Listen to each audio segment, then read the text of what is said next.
আজ রাতে আমার ছেলে নাইম আমাকে বিয়ের প্রস্তাব দিয়েছে।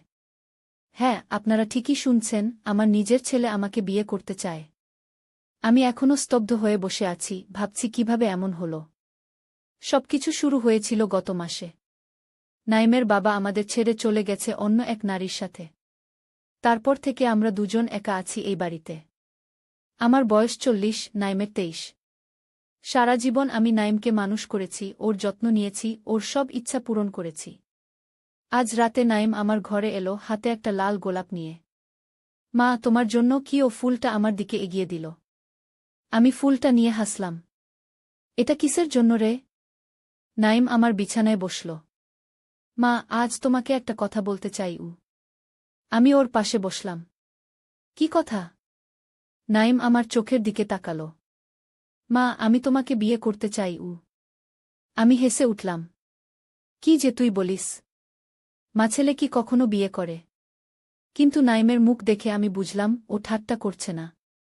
আমি হাসা বন্ধ করলাম। নাইম, এসব কি বলছিস তুই? নাইম আমার হাত ধরে নিল। মা, আমি জানি এটা অস্বাভাবিক। কিন্তু আমি তোমাকে ভালোবাসি।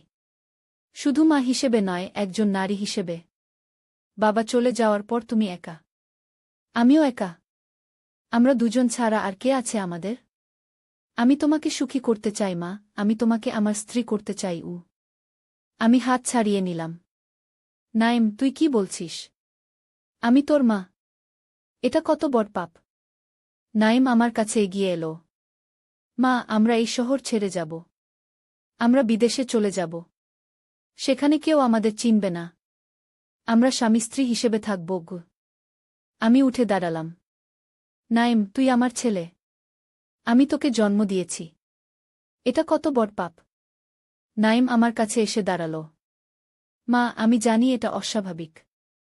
কিন্তু আমি তোমাকে ভালোবাসি। আর আমি জানি তুমিও আমাকে ভালোবাসো। আমি দেখেছি তোমার চোখে। তুমি আমাকে যেভাবে দেখো সেটা একজন মায়ের দৃষ্টি নয়। গিয়ে আমি পিছিয়ে গেলাম। নাইমের কথাগুলো আমার কানে বাজতে লাগল। আমি কি করব বুঝতে পারছিলাম না। এমন কথা কিভাবে আমার ছেলে বলতে পারে? আমি ভাবতেই পারছিলাম না। মা, তুমি আমাকে বিয়ে করবে, তাই না? নাইম আবার বলল। আমি চোখ বন্ধ করলাম। মাথার ভিতর সব গুলিয়ে যাচ্ছিল। এমন সময় আমার চোখে পড়ল নাইমের হাতে একটা ছোট্ট ক্যামেরা। আমি অবাক হয়ে দেখলাম ও আমাদের কথোপকথন রেকর্ড করছে। ওর মুখে একটা অদ্ভুত হাসি। নাইম, এটা কি করছিস? আমি জিজ্ঞেস করলাম। নাইম হাসল। মা, আসলে আমি তোমাকে পরীক্ষা করছিলাম। আমি বুঝতে পারলাম না। পরীক্ষা? কি পরীক্ষা? নাইম ক্যামেরাটা বন্ধ করে পকেটে রাখল। মা, আমি আসলে একটা গবেষণা করছি। আমাদের ইউনিভার্সিটির সাইকোলজি প্রজেক্টের জন্য। আমরা মানুষের প্রতিক্রিয়া নিয়ে গবেষণা করছি। আমি দেখতে চাইছিলাম কোনো অস্বাভাবিক পরিস্থিতিতে মানুষ কিভাবে প্রতিক্রিয়া জানায়। আমি একবার নিঃশ্বাস ফেললাম। তাহলে তুই আমাকে বিয়ে করতে চাস না? নাইম হেসে উঠল। না মা, অবশ্যই না। আমি কি পাগল? আমি তোমাকে প্রতিক্রিয়া দেখার জন্যই এমন কথা বলেছিলাম। আমি একটু স্বস্তি পেলাম। কিন্তু সেই সাথে রাগও হল। নাইম, এটা ভালো হয়নি। তুই আমাকে এতটা ভয় দেখালি। আমি তো ভেবেছিলাম তুই সত্যিই পাগল হয়ে গেছিস। নাইম আমার পাশে এসে বসল। সরি মা। আমি জানি এটা ভালো হয়নি। কিন্তু আমার গবেষণার জন্য এটা করা দরকার ছিল। আমি একটু নরম হলাম। ঠিক আছে।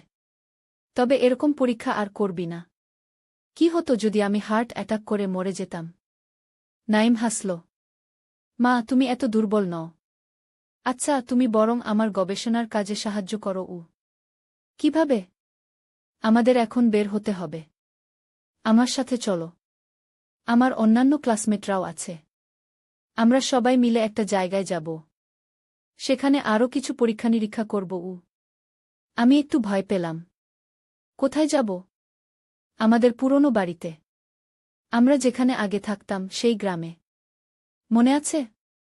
গ্রামের বাড়িটা এখনও আমাদের আছে, যদিও আমরা সেখানে যাই না। সেখানে আমরা কিছু পরীক্ষা করব। আসবে তো? আমি ভাবতে লাগলাম। আমাদের গ্রামের বাড়িতে বহুদিন যাওয়া হয়নি। সেই বাড়িতে আমার অনেক স্মৃতি জড়িয়ে আছে। আমার বাবা মা সেখানেই থাকতেন। তারা মারা যাওয়ার পর বাড়িটা আমারই হয়েছিল। কিন্তু এই শহরে চলে আসার পর বাড়িটা ফাঁকা পড়ে আছে। নাইমের বাবা প্রায় বলতো যে বাড়িটা বিক্রি করে দিতে, কিন্তু আমি রাজি হইনি। এটা আমার পূর্বপুরুষদের ভিটে। ঠিক আছে, আমি যাব। আমি বললাম। দারুণ। আমরা কাল সকালেই রওনা দেব। রাত ৮টার ট্রেন ধরব। পরের দিন সকালে আমরা বাড়ি থেকে বের হলাম। আমি একটু চিন্তিত ছিলাম। নাইম কী ধরনের গবেষণা করছে? ও কেন আমাদের গ্রামের বাড়িতে যেতে চাইছে? কিন্তু আমি ভাবলাম, ওর পড়াশোনার জন্য যদি এটা করতে হয় তাহলে করা যাক। অন্তত পুরনো বাড়িটাও দেখা হবে। আমরা ট্রেন ধরলাম। ট্রেনে আমি নাইমকে জিজ্ঞেস করলাম, তোর সাথে আর কারা আসবে? নাইম বলল, আমার 2 ক্লাসমেট, রাহাত আর সজল। তারা সোজা গ্রামে যাবে। আমরা ওদের সাথে সেখানে দেখা করব। ট্রেন যত এগোতে লাগল, আমার মন ততই খারাপ হতে লাগল। এক অদ্ভুত আশঙ্কা আমাকে গ্রাস করতে লাগল। আমার মনে হতে লাগল, নাইম আমাকে সব কথা বলছে না। ওর চোখে আমি এক অদ্ভুত চাহনি দেখছিলাম, যেন ও কোনো গোপন কথা লুকিয়ে রেখেছে। নাইম, তুই কি আমাকে সব কথা বলছিস? আমি জিজ্ঞেস করলাম। নাইম আমার দিকে তাকালো। হ্যাঁ মা, কেন? কি হয়েছে? কিছু না। আমার মনে হচ্ছে তুই আমাকে কিছু লুকোচ্ছিস। নাইম হাসল। মা, তুমি এখনো সেই কথা ভাবছ? আমি তোমাকে বলে দিয়েছি, সেটা শুধু একটা পরীক্ষা ছিল। আমি কোনো অসুস্থ মানসিকতার নই। চিন্তা করো না। আমি চুপ করে গেলাম। কিন্তু আমার অস্বস্তি কমল না। আমরা দুপুরের পর গ্রামে পৌঁছালাম। স্টেশন থেকে আমাদের বাড়ি প্রায় 2 কিলোমিটার দূরে। আমরা রিকশা নিলাম। আমি পুরনো বাড়ি দেখার জন্য উদ্বিগ্ন হয়ে উঠলাম। কত বছর পর দেখব। রিকশা আমাদের বাড়ির সামনে নামিয়ে দিল। আমার চোখে পানি এসে গেল। এই বাড়িতেই আমার শৈশব কেটেছে। আমার বাবা মা এখানেই আমাকে মানুষ করেছেন। এখানেই আমি নাইমের বাবার সাথে প্রথম দেখা করেছিলাম। কত স্মৃতি জড়িয়ে আছে এই বাড়ির সাথে। বাড়িটা পুরনো হয়ে গেছে। দেয়ালে ফাটল ধরেছে। উঠোনে জঙ্গল হয়ে গেছে। আমি দীর্ঘশ্বাস ফেললাম। এমন অবস্থা হয়েছে আমার পূর্বপুরুষদের ভিটের। চলো ভিতরে যাই। নাইম দরজার দিকে এগোল। আমি ওর পিছনে চললাম। দরজায় তালা ঝুলছিল। নাইম পকেট থেকে চাবি বের করল। তোর কাছে চাবি আছে? আমি অবাক হয়ে জিজ্ঞেস করলাম। হ্যাঁ মা। আমি জানতাম আমরা আসব এখানে। তাই আগে থেকেই চাবি নিয়ে এসেছি। কিন্তু চাবি তো আমার কাছে ছিল। তুই কোথায় পেলি? নাইম একবার আমার দিকে তাকাল। বাবার কাছে ছিল। আমি ওর কাছ থেকে নিয়েছি। আমি আর কিছু বললাম না। কিন্তু আমার মনে অস্বস্তি বাড়তে লাগল। নাইম তালা খুলল। আমরা ভিতরে ঢুকলাম। বাড়ির ভিতরটা অন্ধকার। লোডশেডিং চলছে বোধহয়। নাইম মোবাইলের ফ্ল্যাশ জ্বালল। আমি দেখি বিদ্যুৎ আছে কিনা বলে নাইম একটা সুইচ টিপল। বাতি জ্বলে উঠল। দেখো, বিদ্যুৎ আছে। আমি অবাক হলাম। এতদিন পর বিদ্যুৎ আছে কিভাবে? আমি বিদ্যুৎ বিলটা নিয়মিত দিই। আমাদের কাজে লাগবে বলে। আমি আরও অবাক হলাম। কেন নাইম বিদ্যুৎ বিল দিচ্ছে? ও কি নিয়মিত এই বাড়িতে আসে? আমাকে না বলে?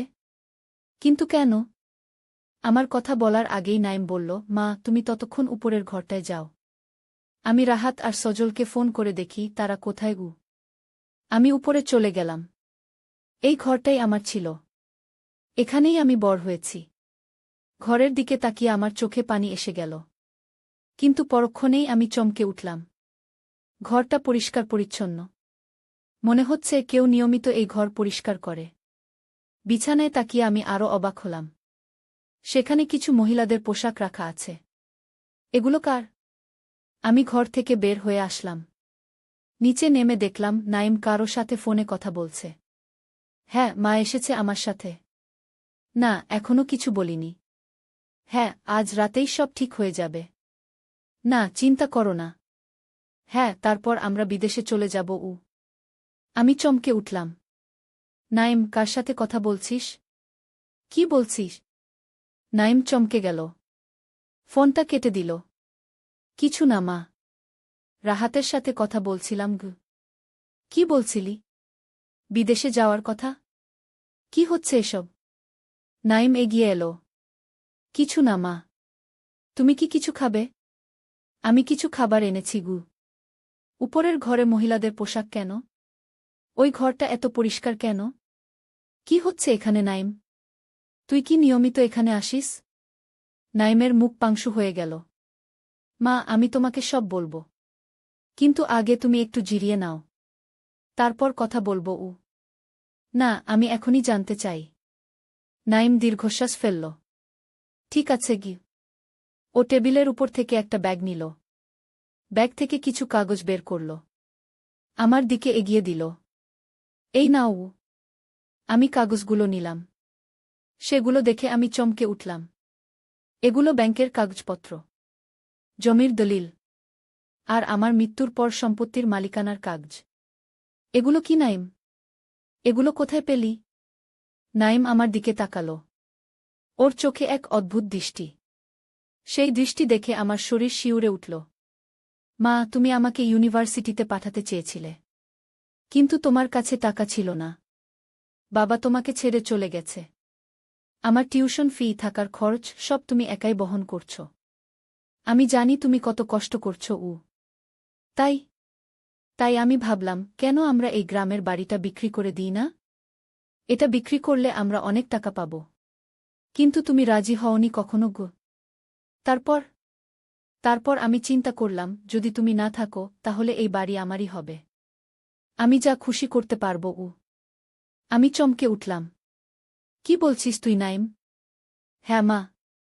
আমি তোমাকে মেরে ফেলার পরিকল্পনা করেছিলাম। তোমার মৃত্যুর পর আমি এই বাড়ি বিক্রি করে দিতাম। সেই টাকা দিয়ে বিদেশে চলে যেতাম গু। আমি বিশ্বাস করতে পারছিলাম না। আমার ছেলে আমাকে মেরে ফেলার পরিকল্পনা করেছে। আমার পা কাঁপতে লাগল। কিন্তু তারপর আমি ভাবলাম, এতে অনেক ঝামেলা হবে। পুলিশ তদন্ত করবে, আমাকে সন্দেহ করবে। তাই আমি অন্য পরিকল্পনা করলাম গু। কি পরিকল্পনা? আমি মিতাকে বিয়ে করব। মিতা আমার ক্লাসমেট। ও তোমার মতোই দেখতে। বয়সও তোমার মতো, 40 বছর। আমরা তোমাকে এই বাড়িতে আটকে রাখব। আর মিতা তোমার পরিচয় নিয়ে শহরে ফিরে যাবে। সবাই ভাববে তুমিই ফিরে গেছ। আসলে তুমি এখানে আটকা পড়ে থাকবে, আর মিতা তোমার নামে সব সম্পত্তি বিক্রি করে দেবে।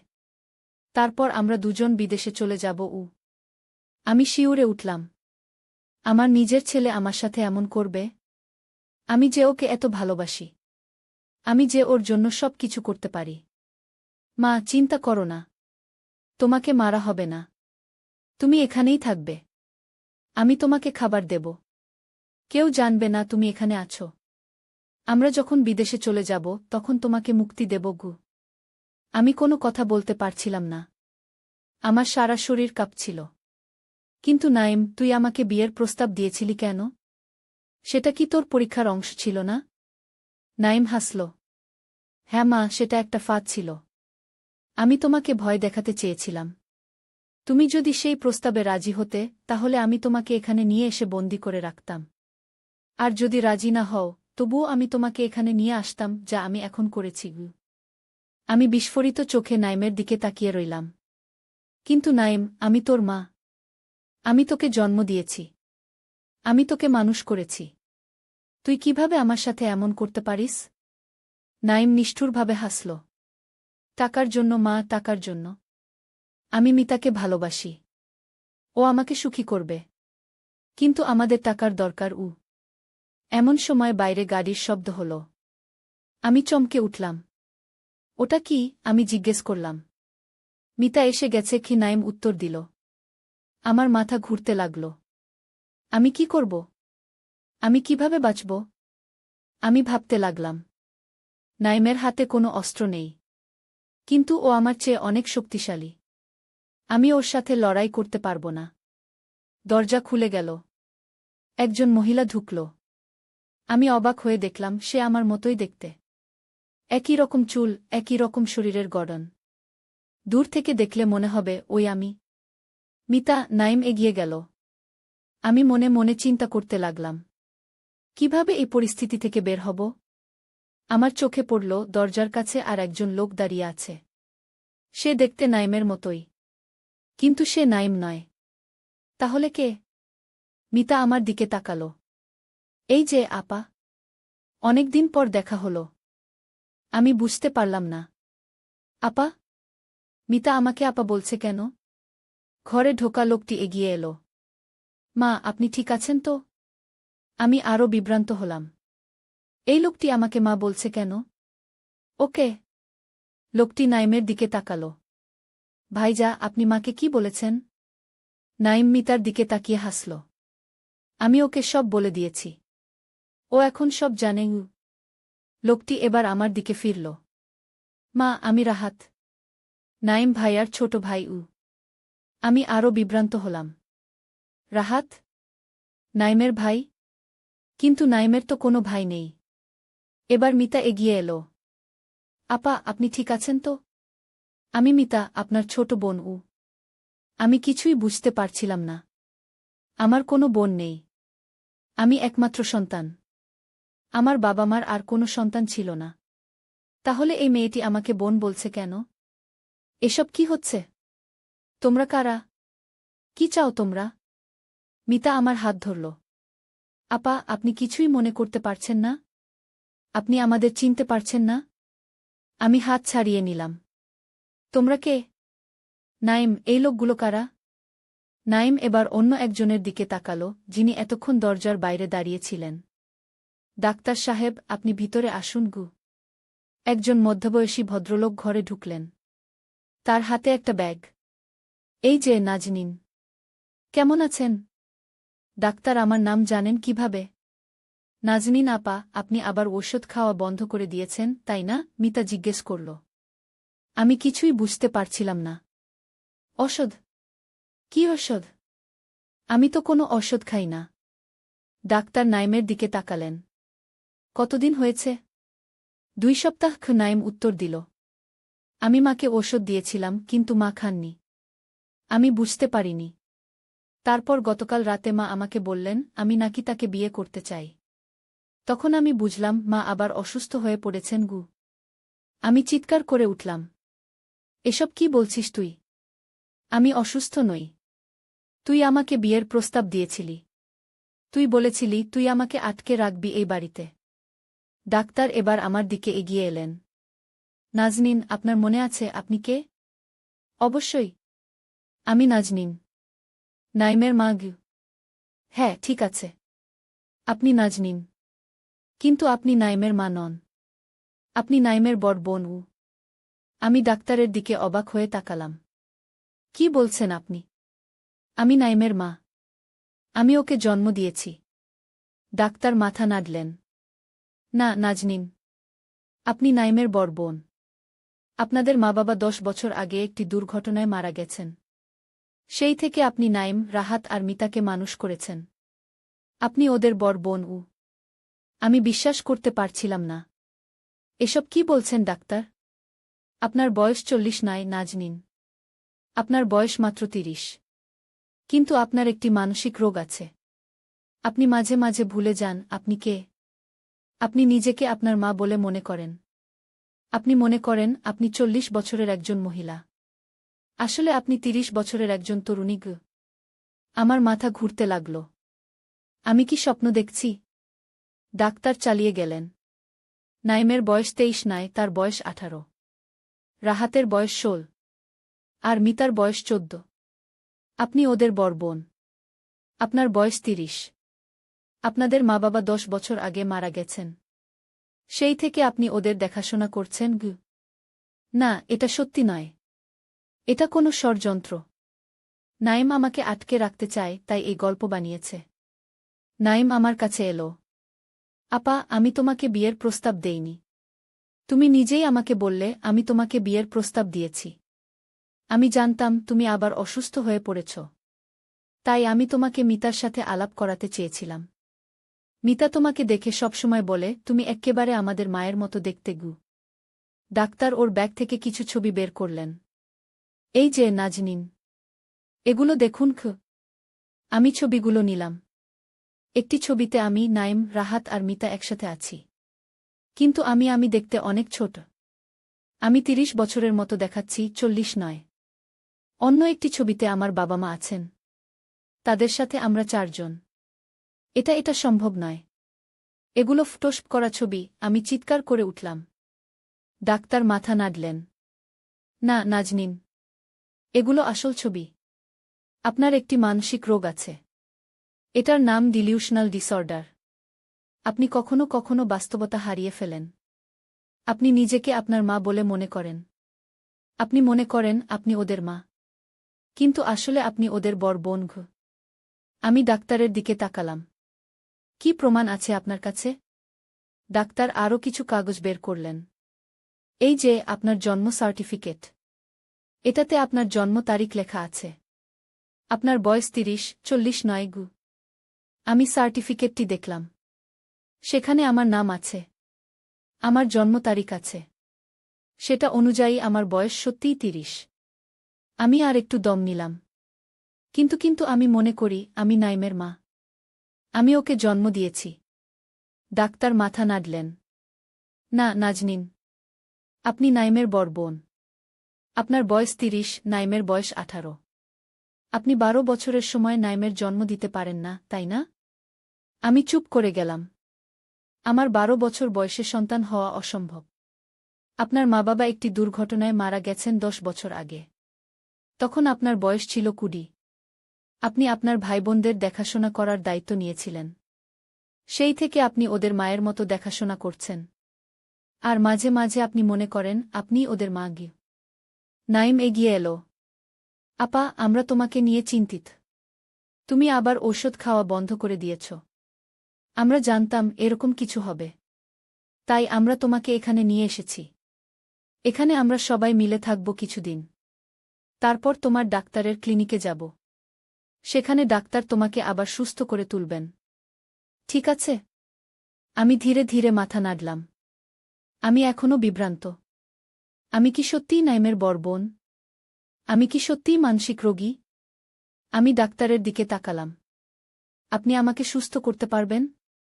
ডাক্তার হাসলেন। অবশ্যই নাজনীন। আপনি আবার সুস্থ হয়ে উঠবেন। আপনি আবার আপনার আসল পরিচয় ফিরে পাবেন। আপনি আবার মনে করবেন আপনি নাইম, রাহাত আর মিতার বড় বোন। আপনি আবার সবকিছু মনে করতে পারবেন। আমি চোখ বন্ধ করলাম। আমার মাথা এখনো ঘুরছে। আমি কোনো সত্যটা বিশ্বাস করব? আমি কি সত্যিই নাইমের মা? নাকি আমি ওর বড় বোন? মিতা এসে আমাকে জড়িয়ে ধরল। আপা, আমরা তোমাকে ভালোবাসি। আমরা তোমাকে সুস্থ করে তুলব। তুমি আবার আমাদের সেই আপা হয়ে উঠবে, যে আমাদের দেখাশোনা করে, যে আমাদের সাহস দেয়, যে আমাদের প্রতিপালন করে। কি? আমি মিতাকে জড়িয়ে ধরলাম। আস্তে আস্তে আমার চোখে পানি এলো। আমার বাবা মা সেখানেই থাকতেন।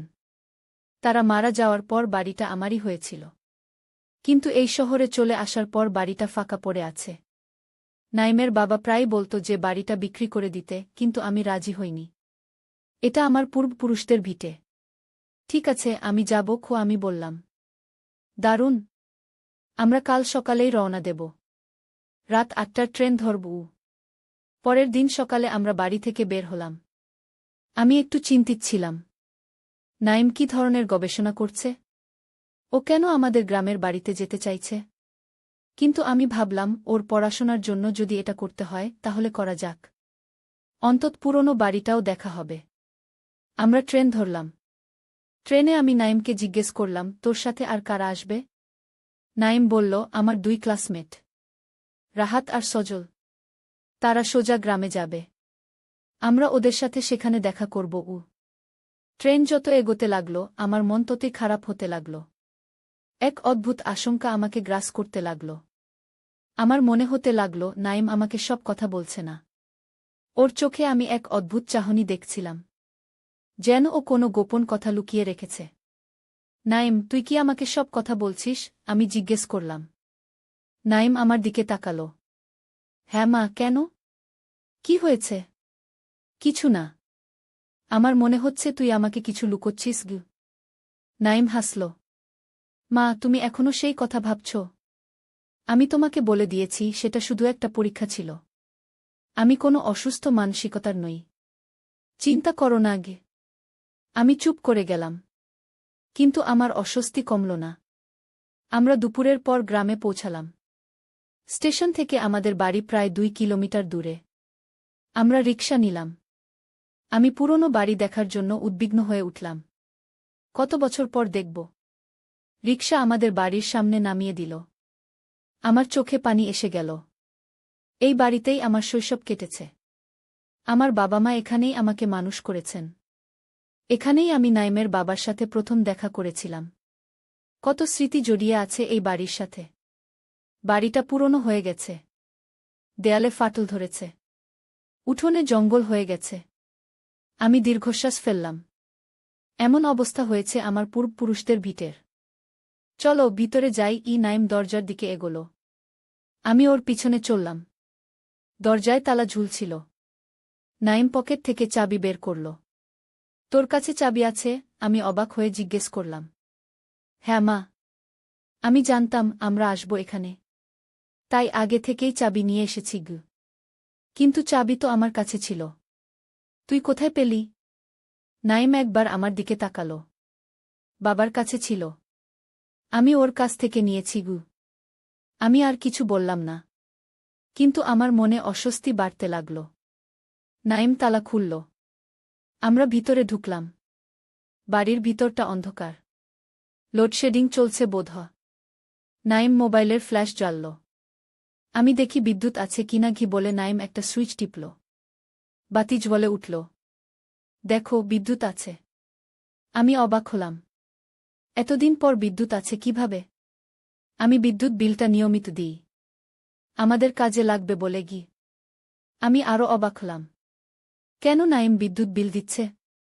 ও কি নিয়মিত এই বাড়িতে আসে? আমাকে না বলে? কিন্তু কেন? আমার কথা বলার আগেই নাইম বলল, মা তুমি ততক্ষণ উপরের ঘরটায় যাও। আমি রাহাত আর সজলকে ফোন করে দেখি তারা কোথায় গু। আমি উপরে চলে গেলাম। এই ঘরটাই আমার ছিল। এখানেই আমি বড় হয়েছি। ঘরের দিকে তাকিয়ে আমার চোখে পানি এসে গেল। কিন্তু পরক্ষণেই আমি চমকে উঠলাম। ঘরটা পরিষ্কার পরিচ্ছন্ন। মনে হচ্ছে কেউ নিয়মিত এই ঘর পরিষ্কার করে। বিছানায় তাকিয়ে আমি আরও অবাক হলাম। সেখানে কিছু মহিলাদের পোশাক রাখা আছে। এগুলো কার? আমি ঘর থেকে বের হয়ে আসলাম। নিচে নেমে দেখলাম নাইম কারো সাথে ফোনে কথা বলছে। হ্যাঁ মা এসেছে আমার সাথে। না এখনো কিছু বলিনি। হ্যাঁ আজ রাতেই সব ঠিক হয়ে যাবে। না চিন্তা করো না। হ্যাঁ তারপর আমরা বিদেশে চলে যাব। আমি চমকে উঠলাম। নাইম কার সাথে কথা বলছিস? কি বলছিস? নাইম চমকে গেল। ফোনটা কেটে দিল। কিছু না মা। রাহাতের সাথে কথা বলছিলাম গু। কি বলছিলি? বিদেশে যাওয়ার কথা? কি হচ্ছে এসব? নাইম এগিয়ে এলো। কিছু না মা। তুমি কি কিছু খাবে? আমি কিছু খাবার এনেছি গু। উপরের ঘরে মহিলাদের পোশাক কেন? ওই ঘরটা এত পরিষ্কার কেন? কি হচ্ছে এখানে নাইম? তুই কি নিয়মিত এখানে আসিস? নাইমের মুখ পাংশু হয়ে গেল। মা আমি তোমাকে সব বলবো। কিন্তু আগে তুমি একটু জিরিয়ে নাও। তারপর কথা বলবো। না আমি এখনই জানতে চাই। নাইম দীর্ঘশ্বাস ফেলল। ঠিক আছে গি। ও টেবিলের উপর থেকে একটা ব্যাগ নিল। ব্যাগ থেকে কিছু কাগজ বের করল। আমার দিকে এগিয়ে দিল। এই নাও। আমি কাগজগুলো নিলাম। সেগুলো দেখে আমি চমকে উঠলাম। এগুলো ব্যাংকের কাগজপত্র। জমির দলিল। আর আমার মৃত্যুর পর সম্পত্তির মালিকানার কাগজ। এগুলো কি নাইম? এগুলো কোথায় পেলি? নাইম আমার দিকে তাকালো। ওর চোখে এক অদ্ভুত দৃষ্টি। সেই দৃষ্টি দেখে আমার শরীর শিউরে উঠল। মা তুমি আমাকে ইউনিভার্সিটিতে পাঠাতে চেয়েছিলে। কিন্তু তোমার কাছে টাকা ছিল না। বাবা তোমাকে ছেড়ে চলে গেছে। আমার টিউশন ফি থাকার খরচ সব তুমি একাই বহন করছো। আমি জানি তুমি কত কষ্ট করছো।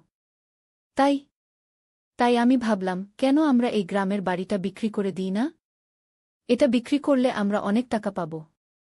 কিন্তু তুমি রাজি হওনি কখনো গো।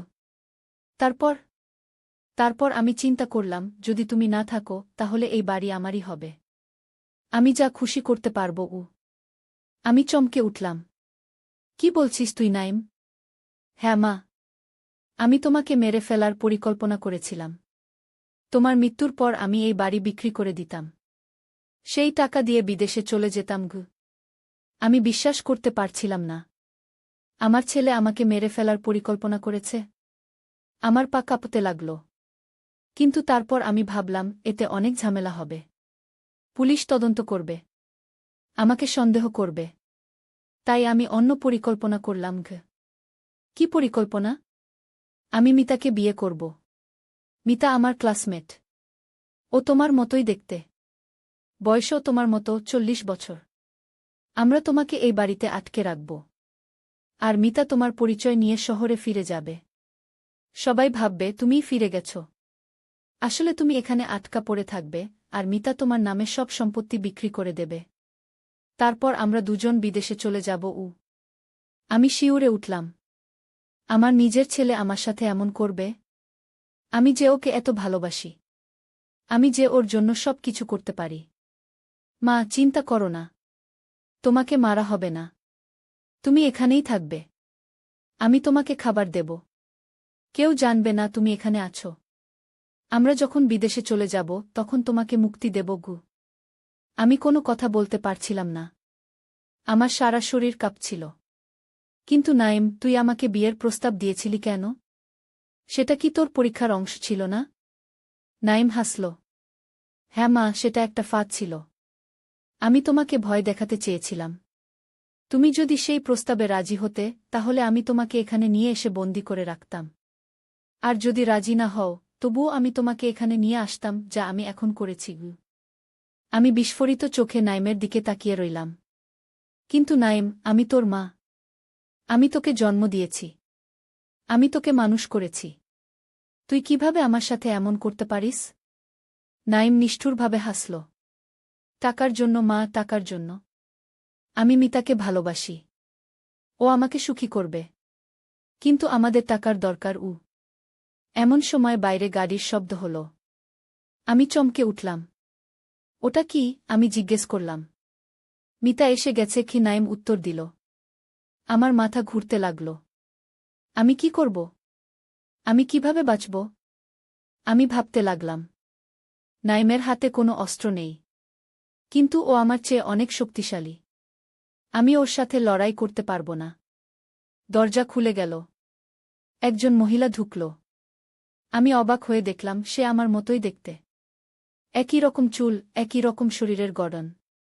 দূর থেকে দেখলে মনে হবে ওই আমি। মিতা। নাইম এগিয়ে গেল। আমি মনে মনে চিন্তা করতে লাগলাম, কিভাবে এই পরিস্থিতি থেকে বের হব? আমার চোখে পড়ল দরজার কাছে আর একজন লোক দাঁড়িয়ে আছে। সে দেখতে নাইমের মতোই। কিন্তু সে নাইম নয়।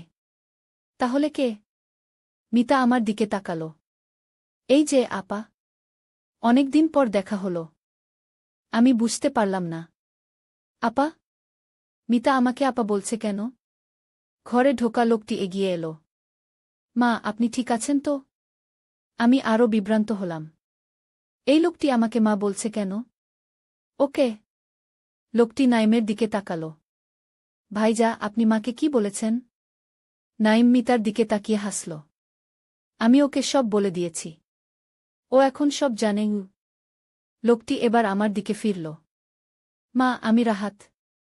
নাইম ভাইয়ার ছোট ভাই। আমি আরও বিভ্রান্ত হলাম।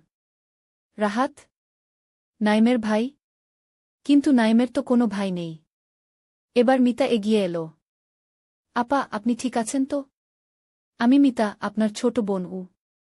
আমি কিছুই বুঝতে পারছিলাম না। আমার কোনো বোন নেই। আমি একমাত্র সন্তান। আমার বাবা মার আর কোনো সন্তান ছিল না। তাহলে এই মেয়েটি আমাকে বোন বলছে কেন? এসব কি হচ্ছে? তোমরা কারা? কি চাও তোমরা? মিতা আমার হাত ধরল। আপা, আপনি কিছুই মনে করতে পারছেন না? আপনি আমাদের চিনতে পারছেন না? আমি হাত ছাড়িয়ে নিলাম। তোমরা কে? নাইম, এই লোকগুলো কারা?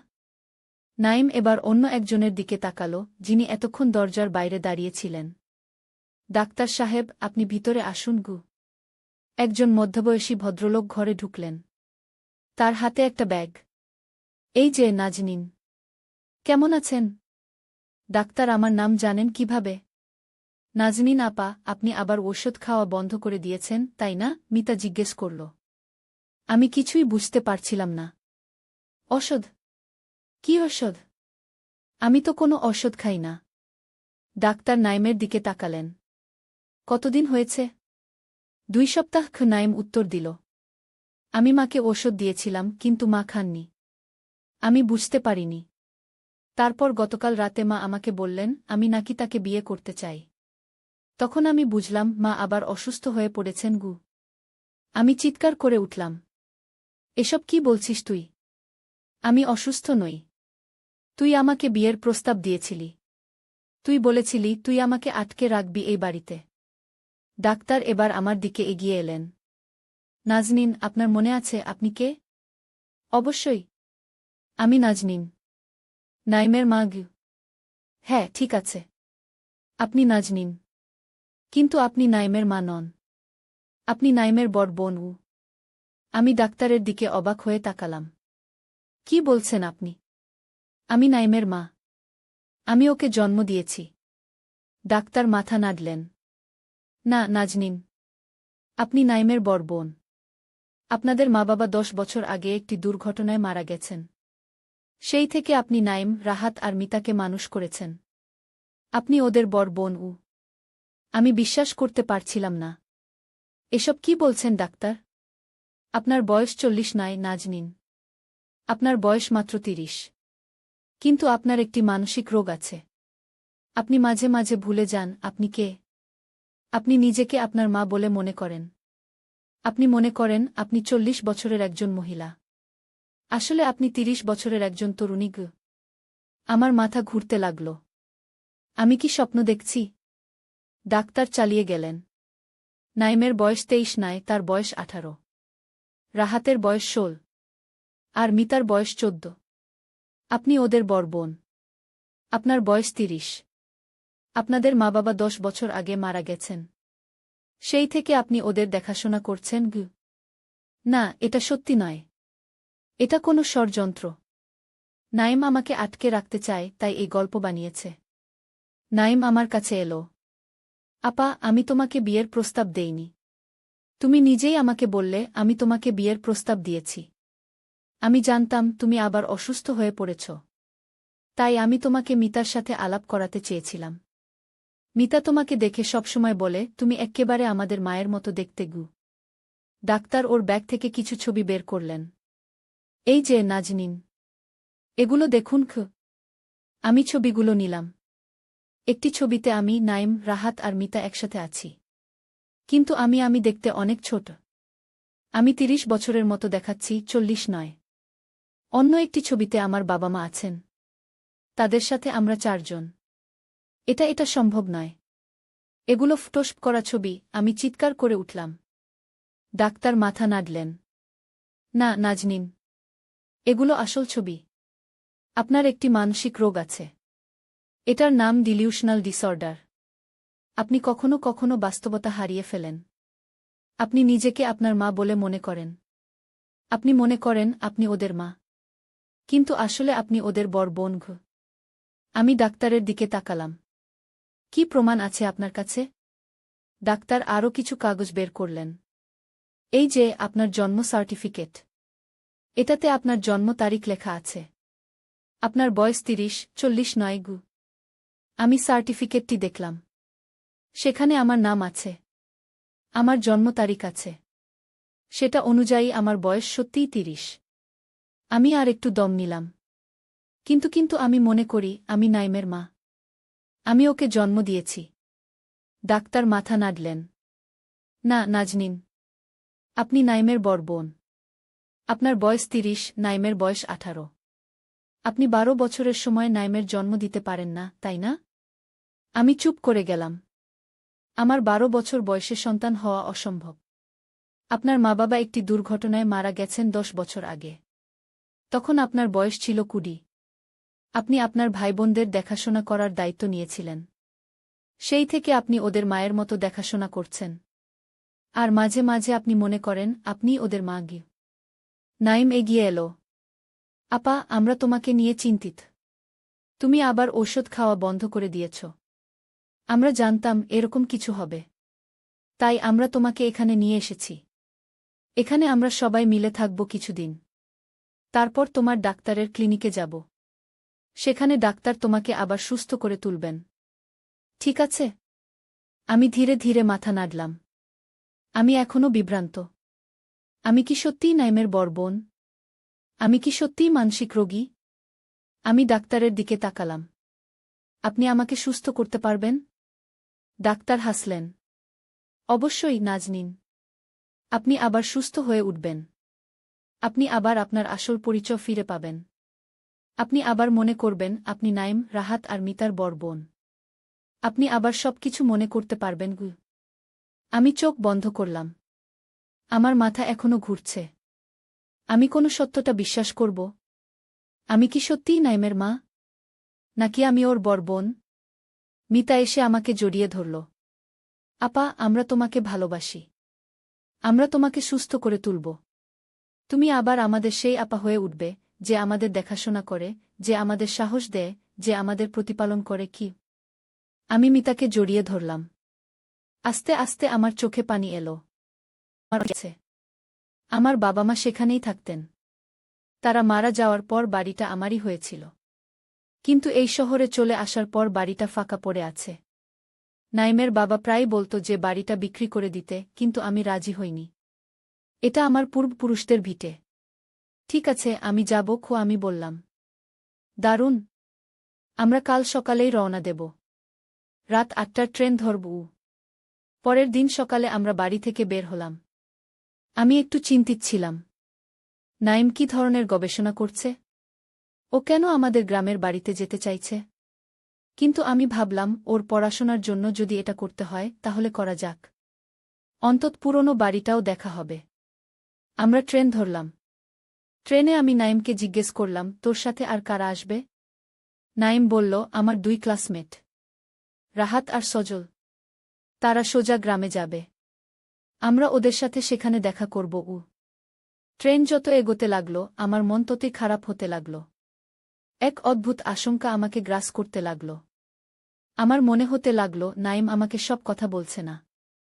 ওর চোখে আমি এক অদ্ভুত চাহনি দেখছিলাম, যেন ও কোনো গোপন কথা লুকিয়ে রেখেছে। নাইম, তুই কি আমাকে সব কথা বলছিস? আমি জিজ্ঞেস করলাম। নাইম আমার দিকে তাকাল। হ্যাঁ মা, কেন?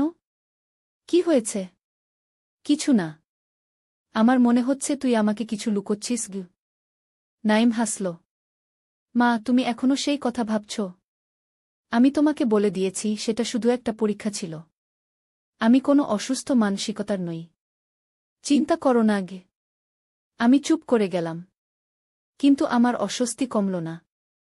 আমরা দুপুরের পর গ্রামে পৌঁছালাম। স্টেশন থেকে আমাদের বাড়ি প্রায় 2 কিলোমিটার দূরে। আমরা রিকশা নিলাম। আমি পুরনো বাড়ি দেখার জন্য উদ্বিগ্ন হয়ে উঠলাম। কত বছর পর দেখব। রিকশা আমাদের বাড়ির সামনে নামিয়ে দিল।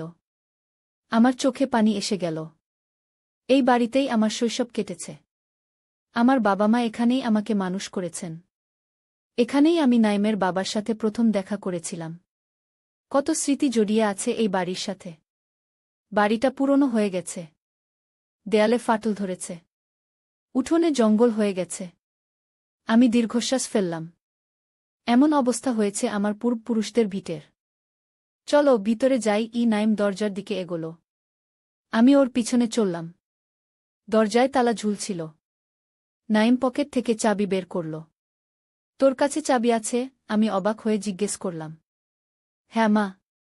আমি জানতাম আমরা আসব এখানে। তাই আগে থেকেই চাবি নিয়ে এসেছি। কিন্তু চাবি তো আমার কাছে ছিল। তুই কোথায় পেলি? নাইম একবার আমার দিকে তাকাল। বাবার কাছে ছিল। আমি ওর কাছ থেকে নিয়েছি। আমি আর কিছু বললাম না। কিন্তু আমার মনে অস্বস্তি বাড়তে লাগল। নাইম তালা খুলল। আমরা ভিতরে ঢুকলাম। বাড়ির ভিতরটা অন্ধকার। লোডশেডিং চলছে বোধহয়। নাইম মোবাইলের ফ্ল্যাশ জ্বালল। আমি দেখি বিদ্যুৎ আছে কিনা ঘি বলে নাইম একটা সুইচ টিপল। বাতি জ্বলে উঠল। দেখো, বিদ্যুৎ আছে। আমি অবাক হলাম। এতদিন পর বিদ্যুৎ আছে কিভাবে? আমি বিদ্যুৎ বিলটা নিয়মিত দিই। আমাদের কাজে লাগবে বলে গি। আমি আরও অবাক হলাম। কেন নাইম বিদ্যুৎ বিল দিচ্ছে? ও কি নিয়মিত এই বাড়িতে আসে? আমাকে না বলে? কিন্তু কেন? আমার কথা বলার আগেই নাইম বলল, মা, তুমি ততক্ষণ উপরের ঘরটায় যাও। আমি রাহাত আর সজলকে ফোন করে দেখি তারা কোথায় গু। আমি উপরে চলে গেলাম। এই ঘরটাই আমার ছিল। এখানেই আমি বড় হয়েছি। ঘরের দিকে তাকিয়ে আমার চোখে পানি এসে গেল। কিন্তু পরক্ষণেই আমি চমকে উঠলাম। ঘরটা পরিষ্কার পরিচ্ছন্ন। মনে হচ্ছে কেউ নিয়মিত এই ঘর পরিষ্কার করে। বিছানায় তাকিয়ে আমি আরও অবাক হলাম। সেখানে কিছু মহিলাদের পোশাক রাখা আছে। এগুলো কার? আমি ঘর থেকে বের হয়ে আসলাম। নিচে নেমে দেখলাম নাইম কারো সাথে ফোনে কথা বলছে। হ্যাঁ, মা এসেছে আমার সাথে। না, এখনো কিছু বলিনি। হ্যাঁ, আজ রাতেই সব ঠিক হয়ে যাবে। না, চিন্তা করো না। হ্যাঁ, তারপর আমরা বিদেশে চলে যাব। আমি চমকে উঠলাম। নাইম, কার সাথে কথা বলছিস? কি বলছিস? নাইম চমকে গেল। ফোনটা কেটে দিল। কিছু না মা। রাহাতের সাথে কথা বলছিলাম গু। কি বলছিলি? বিদেশে যাওয়ার কথা? কি হচ্ছে এসব? নাইম এগিয়ে এলো। কিছু না মা। তুমি কি কিছু খাবে? আমি কিছু খাবার এনেছি গু। উপরের ঘরে মহিলাদের পোশাক কেন? ওই ঘরটা এত পরিষ্কার কেন? কি হচ্ছে এখানে নাইম? তুই কি নিয়মিত এখানে আসিস? নাইমের মুখ পাংশু হয়ে গেল। মা, আমি তোমাকে সব বলবো। কিন্তু আগে তুমি একটু জিরিয়ে নাও। তারপর কথা বলবো। না, আমি এখনই জানতে চাই। নাইম দীর্ঘশ্বাস ফেলল। ঠিক আছে গি। ও টেবিলের উপর থেকে একটা ব্যাগ নিল। ব্যাগ থেকে কিছু কাগজ বের করল। আমার দিকে এগিয়ে দিল। এই নাও। আমি কাগজগুলো নিলাম। সেগুলো দেখে আমি চমকে উঠলাম। এগুলো ব্যাংকের কাগজপত্র, জমির দলিল, আর আমার মৃত্যুর পর সম্পত্তির মালিকানার কাগজ। এগুলো কি নাইম? এগুলো কোথায় পেলি? নাইম আমার দিকে তাকাল। ওর চোখে এক অদ্ভুত দৃষ্টি। সেই দৃষ্টি দেখে আমার শরীর শিউরে উঠল। মা, তুমি আমাকে ইউনিভার্সিটিতে পাঠাতে চেয়েছিলে। কিন্তু তোমার কাছে টাকা ছিল না। বাবা তোমাকে ছেড়ে চলে গেছে। আমার টিউশন ফি, থাকার খরচ সব তুমি একাই বহন করছ। আমি জানি তুমি কত কষ্ট করছ। তাই তাই আমি ভাবলাম, কেন আমরা এই গ্রামের বাড়িটা বিক্রি করে দিই না? এটা বিক্রি করলে আমরা অনেক টাকা পাব। কিন্তু তুমি রাজি হওনি কখনো গো। তারপর তারপর আমি চিন্তা করলাম, যদি তুমি না থাকো তাহলে এই বাড়ি আমারই হবে। আমি যা খুশি করতে পারব। আমি চমকে উঠলাম। কি বলছিস তুই নাইম? হ্যাঁ মা। আমি তোমাকে মেরে ফেলার পরিকল্পনা করেছিলাম। তোমার মৃত্যুর পর আমি এই বাড়ি বিক্রি করে দিতাম। সেই টাকা দিয়ে বিদেশে চলে যেতাম গু। আমি বিশ্বাস করতে পারছিলাম না। আমার ছেলে আমাকে মেরে ফেলার পরিকল্পনা করেছে। আমার পা কাঁপতে লাগল। কিন্তু তারপর আমি ভাবলাম, এতে অনেক ঝামেলা হবে। পুলিশ তদন্ত করবে। আমাকে সন্দেহ করবে। তাই আমি অন্য পরিকল্পনা করলাম। কি পরিকল্পনা? আমি মিতাকে বিয়ে করব। মিতা আমার ক্লাসমেট। ও তোমার মতোই দেখতে। বয়সও তোমার মতো, 40 বছর। আমরা তোমাকে এই বাড়িতে আটকে রাখব। আর মিতা তোমার পরিচয় নিয়ে শহরে ফিরে যাবে। সবাই ভাববে তুমিই ফিরে গেছ। আসলে তুমি এখানে আটকা পড়ে থাকবে, আর মিতা তোমার নামে সব সম্পত্তি বিক্রি করে দেবে। তারপর আমরা দুজন বিদেশে চলে যাব। আমি শিউরে উঠলাম। আমার নিজের ছেলে আমার সাথে এমন করবে? আমি যে ওকে এত ভালোবাসি। আমি যে ওর জন্য সব কিছু করতে পারি। মা, চিন্তা করো না। তোমাকে মারা হবে না। তুমি এখানেই থাকবে। আমি তোমাকে খাবার দেব। কেউ জানবে না তুমি এখানে আছো। আমরা যখন বিদেশে চলে যাব তখন তোমাকে মুক্তি দেব গু। আমি কোনো কথা বলতে পারছিলাম না। আমার সারা শরীর কাঁপছিল। কিন্তু নাইম, তুই আমাকে বিয়ের প্রস্তাব দিয়েছিলি কেন? সেটা কি তোর পরীক্ষার অংশ ছিল না? নাইম হাসল। হ্যাঁ মা, সেটা একটা ফাঁদ ছিল। আমি তোমাকে ভয় দেখাতে চেয়েছিলাম। তুমি যদি সেই প্রস্তাবে রাজি হতে, তাহলে আমি তোমাকে এখানে নিয়ে এসে বন্দি করে রাখতাম।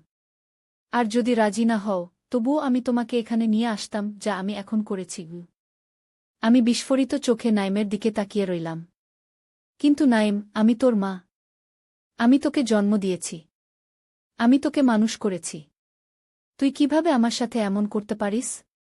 নাইম নিষ্ঠুরভাবে হাসল। টাকার জন্য মা, টাকার জন্য। আমি মিতাকে ভালোবাসি। ও আমাকে সুখী করবে। কিন্তু আমাদের টাকার দরকার। এমন সময় বাইরে গাড়ির শব্দ হল। আমি চমকে উঠলাম। ওটা কি? আমি জিজ্ঞেস করলাম। মিতা এসে গেছে কি? নাইম উত্তর দিল। আমার মাথা ঘুরতে লাগল। আমি কি করব? আমি কিভাবে বাঁচব? আমি ভাবতে লাগলাম। নাইমের হাতে কোনো অস্ত্র নেই। কিন্তু ও আমার চেয়ে অনেক শক্তিশালী। আমি ওর সাথে লড়াই করতে পারব না। দরজা খুলে গেল। একজন মহিলা ঢুকল। আমি অবাক হয়ে দেখলাম, সে আমার মতোই দেখতে। একই রকম চুল, একই রকম শরীরের গড়ন। দূর থেকে দেখলে মনে হবে ওই আমি। মিতা। নাইম এগিয়ে গেল। আমি মনে মনে চিন্তা করতে লাগলাম, কিভাবে এই পরিস্থিতি থেকে বের হব? আমার চোখে পড়ল দরজার কাছে আর একজন লোক দাঁড়িয়ে আছে। সে দেখতে নাইমের মতোই। কিন্তু সে নাইম নয়। তাহলে কে? মিতা আমার দিকে তাকাল। এই যে আপা। অনেকদিন পর দেখা হলো। আমি বুঝতে পারলাম না। আপা? মিতা আমাকে আপা বলছে কেন? ঘরে ঢোকা লোকটি এগিয়ে এলো। মা, আপনি ঠিক আছেন তো? আমি আরও বিভ্রান্ত হলাম। এই লোকটি আমাকে মা বলছে কেন? ওকে। লোকটি নাইমের দিকে তাকাল। ভাইজা, আপনি মাকে কি বলেছেন? নাইম মিতার দিকে তাকিয়ে হাসল। আমি ওকে সব বলে দিয়েছি। ও এখন সব জানে। লোকটি এবার আমার দিকে ফিরল। মা, আমি রাহাত। নাইম ভাইয়ার ছোট ভাই।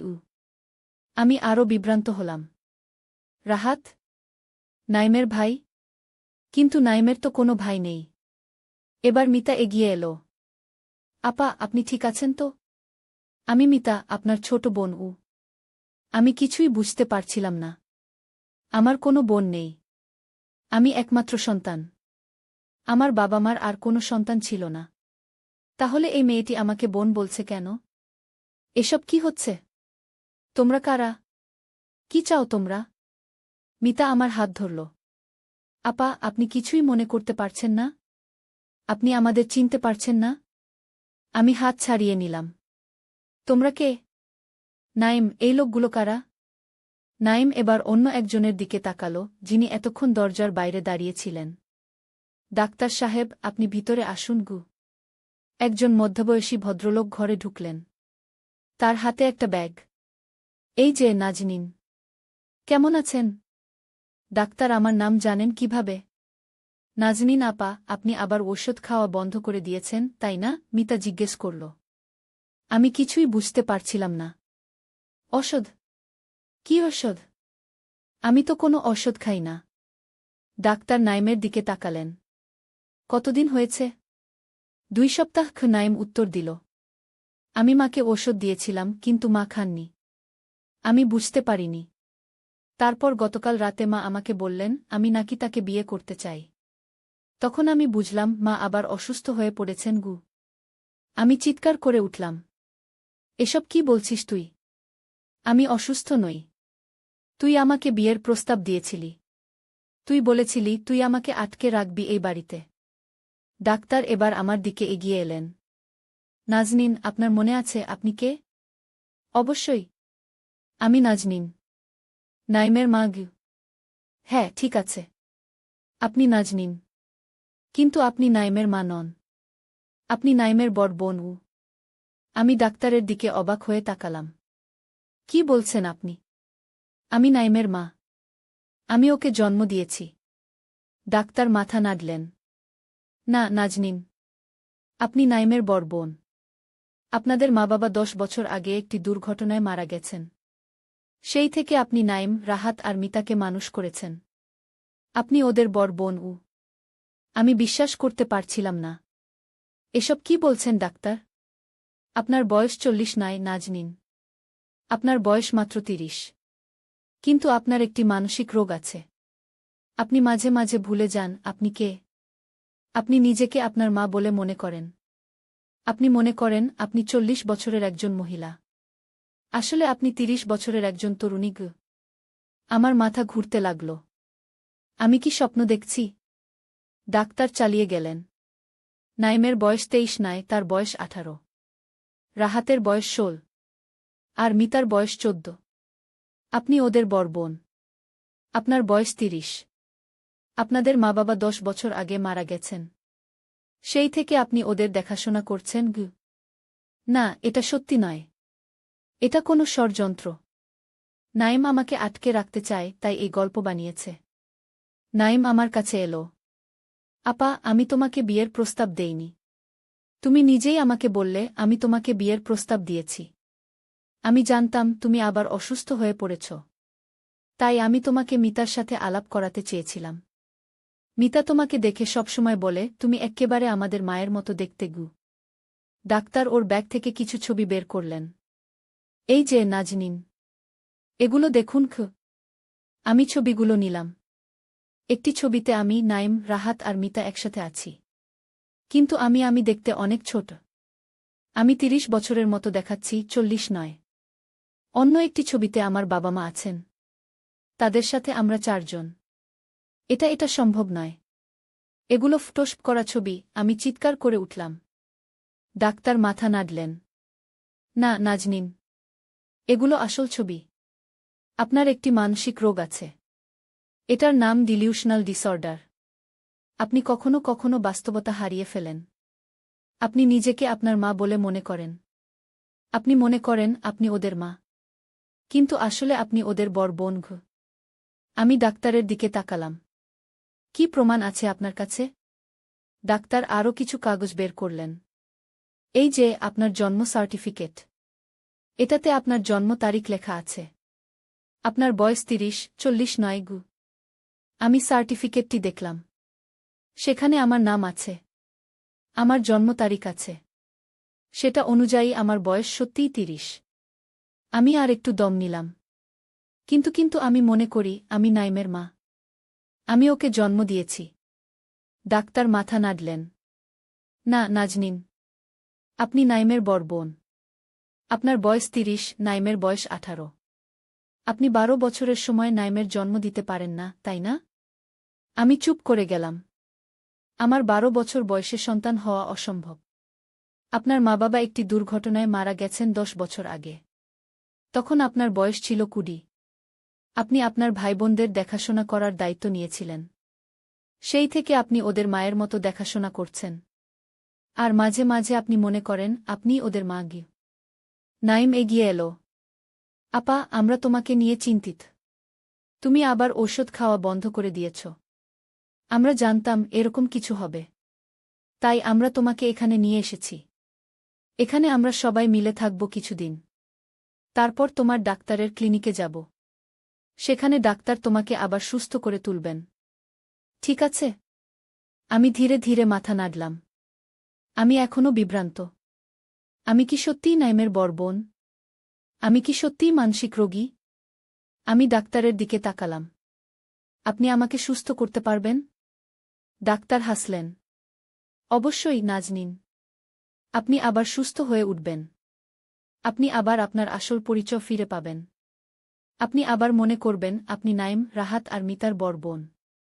আপনি আবার সবকিছু মনে করতে পারবেন। আমি চোখ বন্ধ করলাম।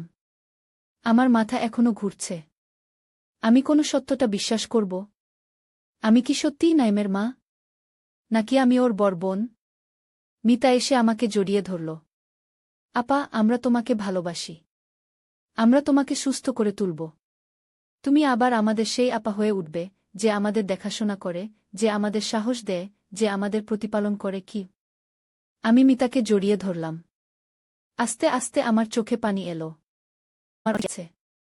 আমার বাবা মা সেখানেই থাকতেন। তারা মারা যাওয়ার পর বাড়িটা আমারই হয়েছিল। কিন্তু এই শহরে চলে আসার পর বাড়িটা ফাঁকা পড়ে আছে। নাইমের বাবা প্রায় বলতো যে বাড়িটা বিক্রি করে দিতে, কিন্তু আমি রাজি হইনি। এটা আমার পূর্বপুরুষদের ভিটে।